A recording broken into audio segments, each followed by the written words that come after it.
What's up, everyone, and welcome to the next installment of our NBA prospect series where we are breaking down one NBA prospect for the 2020 draft. My name is Jordan Jaika, aka Dr. Fantasy. As always, here with my co host, the Fantasy Caveman. Today we are talking about Jalen Smith. So let me make sure I have the highlights ready here for everybody. But Jalen Smith is a 6'10", 225-pound sophomore from Maryland.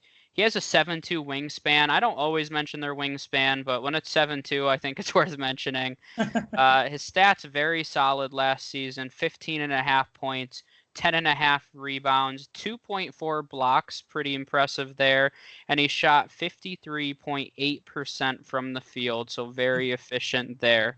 So we'll hop into his strengths first.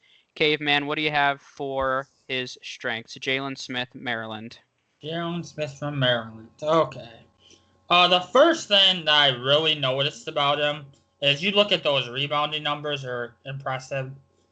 So he averaged 10.5 rebounds a game, but he had 3.2 offensive rebounds per game, which you don't really see guys averaging over 3 offensive rebounds a game. That's just something you don't see. I think a lot of that attributes to he has good anticipation and knows when to go up for a rebound, and that's thing you don't see a ton of with a lot of big men. But he has some of the best anticipation and skills for going up for the ball as anybody in this draft.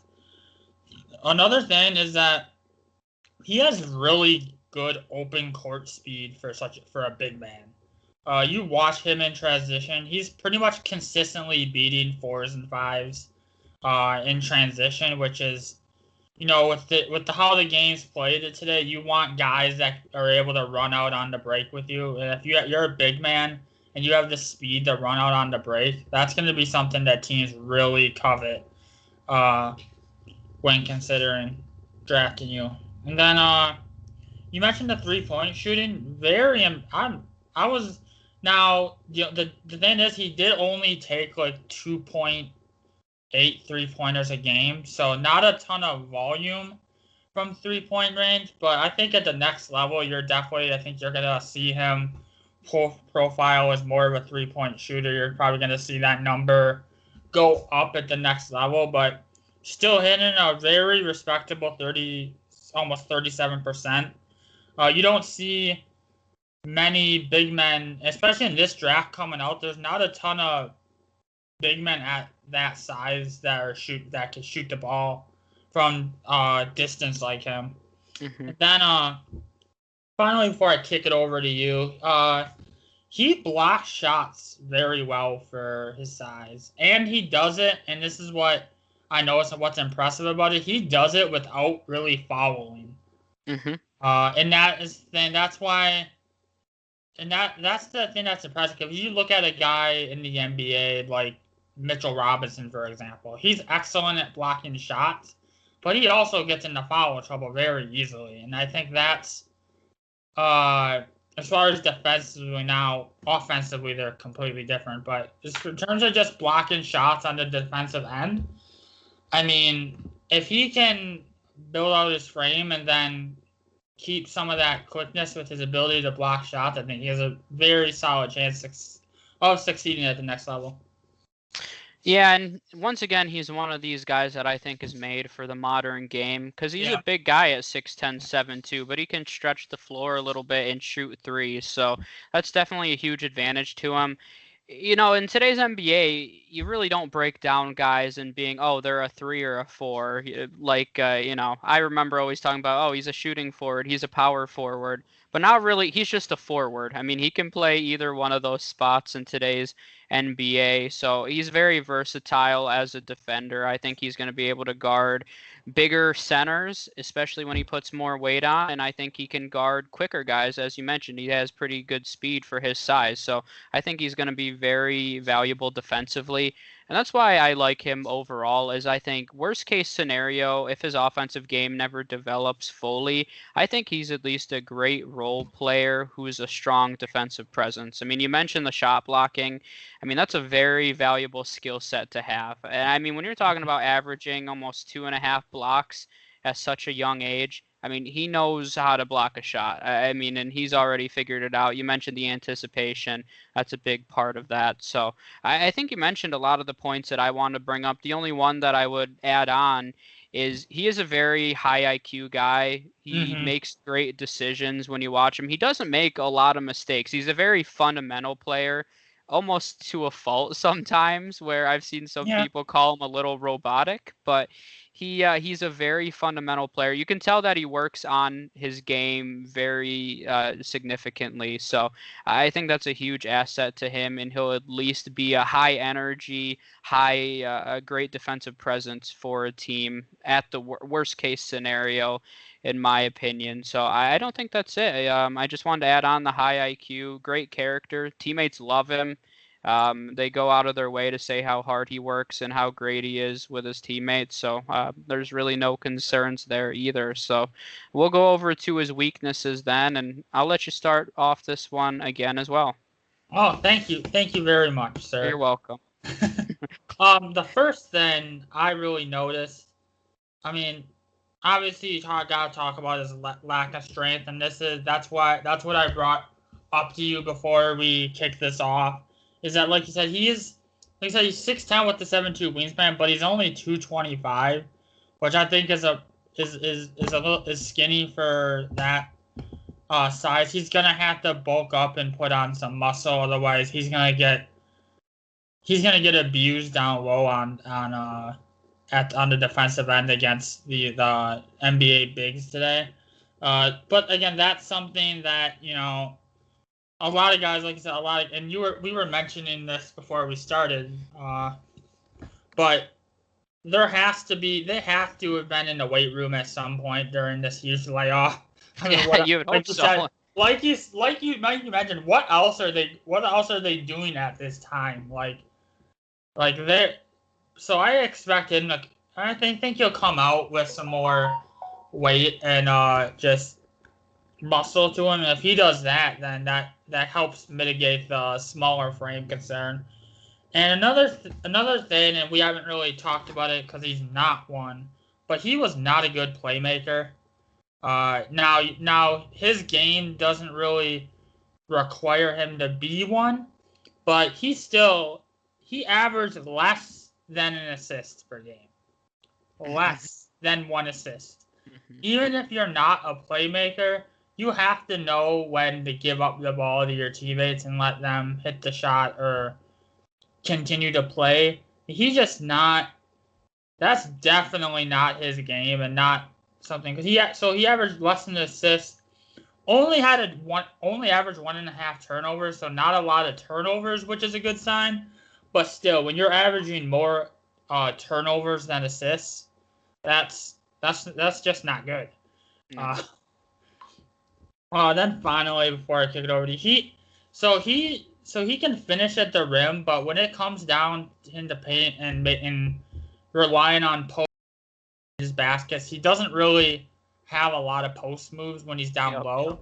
And I'm sure I have a feeling that was something you were gonna bring up with his weaknesses, but he's gonna have to learn the post move, whether it's a hook or just a nice little fadeaway shot or something when he's in the paint. But he's gonna have to learn some post moves if he's gonna succeed at the next level, because otherwise he's just gonna be too predictable at the next level. And I think that's something he's gonna have to learn. Yeah, and that's one of those things that I was kind of alluding to when I said that he's almost too fundamental sometimes. Is you got to get creative in today's NBA to get to the paint. And he's just not creative. He really relies on his teammates to create shots for him. And yeah, I definitely agree that doesn't have to be a part of his game. But I mean, he has no ability at all to create his own shot. When you're watching this highlight film, I mean, the theme is, and here we go again, it's all fast break points to him because he gets out in front of it because of his speed. Lots of fast break dunks. and lots of alley-oops, but very few. I mean, as I say that there, he makes a three-pointer in the half-court set. But, I mean, in general, his strength is in the fast break game. You'll see a few highlights where he's solid in the pick and roll, but this is a highlight film. That's not really his strength. So he really relies on his speed and his teammates setting him up and them having great court find him in order to get his buckets. So that's one of the things that worries me a little bit. I don't think he's ever going to be the kind of player that averages 20 points a game just because he relies way too much and his teammates setting him up. And I think that's going to be a pretty big weakness for him. And you mentioned the 3-point shooting. His shot is a little inconsistent, and you see that quite a bit because he has no mid-range game. And that's not necessarily the worst thing. In today's NBA, it seems like you're in the paint or you take a three, and that's about it. But it's another point to highlight that his offensive game is not very creative, and he doesn't have a lot of different ways to score the basketball. His mid-range game is almost non-existent. If you look at these three-pointers that he's making, his motion is different almost every single time. So if he works on that consistently, I think he could definitely develop a mid-range game, even though I don't think people like mid-range games anymore in today's league. But like I said, I just think it kind of highlights that he's not creative offensively. Another thing I'll mention in terms of his offensive game is he's not a great ball handler. Now, you don't necessarily have to be as a big man, but in today's NBA, it seems like these versatile big men, they can handle the ball. They can create their own shot. So as much as he has that size and athleticism to be a modern big man, he's got a lot of elements of his game that are kind of classic. So I think he needs to work on being a little more creative. I think at worst case scenario, we can talk about some NBA comparisons here now. Worst case scenario, he's a high energy guy off the bench, provides great shot blocking, great defense, can probably start for you at the 4 spot or at one of your forward spots and provide solid high energy, high IQ minutes. So you and I both had a name that came to mind. He's the only name. Usually I have a few names for everybody. The one that came to mind as I was watching him was Serge Ibaka. I think it just makes a lot of sense when you watch his game. As soon as I saw it, I was like, yeah, this kind of reminds me of Serge Ibaka. So just in terms of his shot blocking, I don't consider Serge Ibaka a very creative scorer by any means. Relies on his speed, is very good on the fast break, similar to Jalen Smith here. So I just think on almost every level, Serge Ibaka makes a lot of sense. He does have a little bit of a mid-range game compared to Jalen Smith, but hey, there's never a perfect comparison. Yeah, that's true for sure. Serge Ibaka was my top name.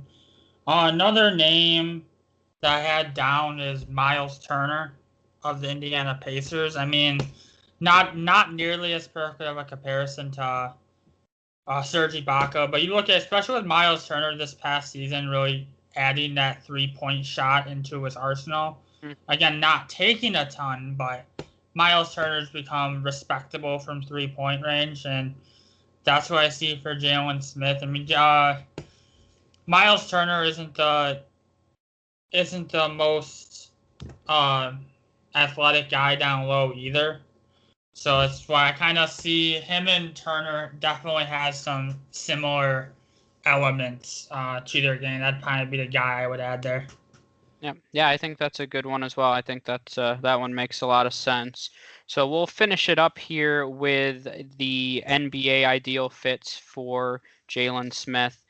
The best one that I came up with, this is a team that really needs some defense, very strong offensively last year, but they really struggled defensively, and I think he could help them out with this. As I said, I think that's going to be his biggest strength in the NBA. I have him going to the Portland Trail Blazers. I think that makes sense. They have the 16th overall pick.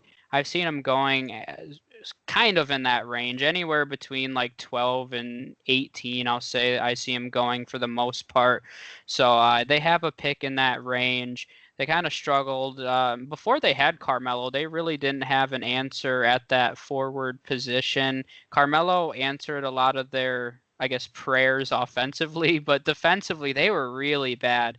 And I think when they do address that forward position, it's got to be somebody that's a little more defensive minded. Mm-hmm. And I think a guy like Jalen Smith makes sense, especially with the shot blocking, because if he's down more in the paint, he can kind of make up for some of Damian Lillard and CJ weaknesses on the perimeter. So if a guy gets by him, he can be there ready to block a shot or at least contest it with his wingspan and shot blocking ability. So I think he would fit in pretty well with the Trailblazers.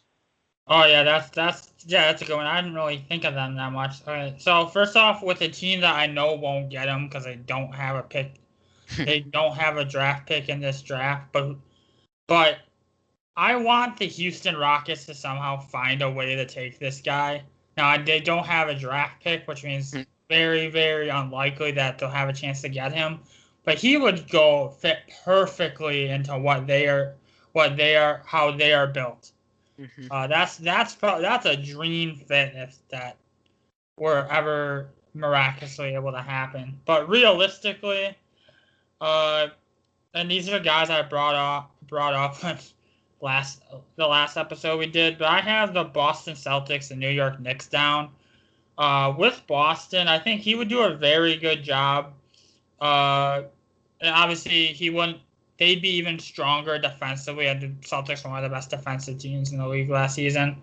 And then his shot is respectable enough to kind of open up the floor a little bit for Tatum and Brown to operate. I don't think, and then also Boston lacks big men depth as well. So it's just he kind of fits several molds for them there. Another team that I like him going to is the Knicks. I think you compare. I mean, I don't think it'd be good for him for career wise because nobody goes in the Knicks and has a lot of success. Is there anybody where it would make sense for them career-wise? No. But you pair him with Mitchell Robinson in that front court. Talk about one hell of a defensive front court for the Knicks if you pair Jalen Smith with Mitchell Robinson. And then Smith also gives them some much-needed scoring punch offensively. They actually had a final team that I kind of like. I'm kind of curious to get your thoughts on this fit. But what do you think about him fitting with the Miami Heat? Yeah, I mean, they're losing Jay Crowder. You could say that he could fill it. I mean, he's much longer than Jay Crowder, but they're losing a lot of their big men this offseason. Most likely, like Myers Leonard isn't going to be back. And I think he would be a better fit as like a traditional forward for him. So, or I mean, just based on his size, I think he would fit in well with what they need this offseason. So, yeah, I think that makes sense. Yeah, I kind of like him and Bam in that front court. Talk about a defensive presence into that front court, and then it gives them even more offense. Not that the Miami Heat need any more 3-point shooters because they have a ton of them, but what does it hurt to add another one to the mix, especially when they're losing a lot of their big men depth? So those are the teams I had down there. Yeah, I think those are all good ones. So my final thoughts on Jalen Smith here. I know you said you think he's a little boomer bust. I think he's actually semi-safe to at least have a great role. Worst case scenario off the bench, like I said earlier, as a high energy guy who can block shots. I think you could put him in your starting lineup in your front court. And have him play good minutes for a solid team. I think of a guy like Jeremy Grant almost, and I'm not comparing his skill set to Jeremy Grant, but what he did for the Nuggets, where he's not an all-star superstar player, but he plays solid, tough defensive minutes for him. I think that he can fill that role for a team. I don't think he has a very high ceiling, though. I mean, I don't really see any scenario in which Jalen Smith is a superstar, all-star, every single year caliber player. That's one of the reasons I like him more to go in that late lottery, like a team that like the Trailblazers, that's already a playoff team that just needs a few more pieces to really solidify a championship hope. So I think he's a better fit there rather than a team like the Pistons, who I talked about last time, that needs superstars. I don't think that they need another solid role player, which I think is what Jalen Smith is. He's a definition of a solid role player. Maybe he'll make an occasional All-Star team if he has a hot year. He might make 1 or 2 during his career if he has a strong year. But the thing with me is I'm just that I don't know. That's just the strength, like the lack of strength really bothers me. Now, I mean, you would hope that he used this time off to kind of bulk up, but if you look at today's NBA, he's really gonna need to add some strength, or he's not gonna last very long. Mm-hmm. He's gonna get eaten up by pretty much all the big traditional centers like Anthony Davis, Rudy Gobert, Bam, just all those type of traditional. Well, Anthony Davis isn't really traditional, but he's kind of both. But Yeah. But he's gonna get abused down low. And I think it's gonna get to the point where that would neutralize his shot blocking a little bit. That's one of his biggest strengths. So he's really gonna need to bulk up. Like I said, I wouldn't. He probably will, but that's the biggest thing with me. Not saying he'll completely bust if he doesn't build up, because he'll at a worst case scenario, he's like your 8th or 9th man, maybe your second big man off the bench, even if he doesn't improve his frame. But he's just one of those guys I'm not as high on, simply because I like guys that has superstar potential, and a lot of these prospects in this draft, like there's no clear-cut superstar in the making, but there's a lot of guys that if they pan out could become superstars. And Jalen Smith just isn't one of them. Yep. Yeah, I definitely agree with that. So I think that's a good note to end on. Yep. We appreciate you guys watching. Make sure you subscribe so you get notifications for our future NBA prospect videos that we'll be posting. And you can subscribe wherever you listen to podcasts as well. I'll be posting some short episodes on Spotify, Google, and Apple Podcasts. So make sure you subscribe. We appreciate the support, and we'll see you guys next time. Yep.